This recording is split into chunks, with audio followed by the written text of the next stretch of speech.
Hello guys, welcome back to my new video. Today I will tell you how to get rid of ants.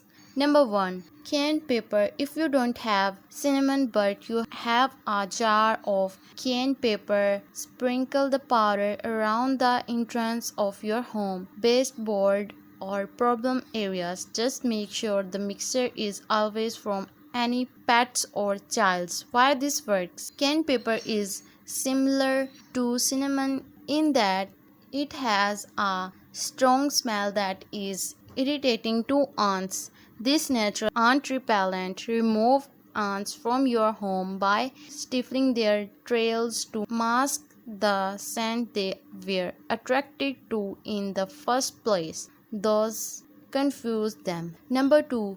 Soap or cleaner spray. An easy natural ant repellent is dish soap and glass cleaner spray. Not only does this get rid of your aunt's problem, but it also cleans your house. Grab a spray bottle and mix together your dish soap and water or opt for just your glass cleaner.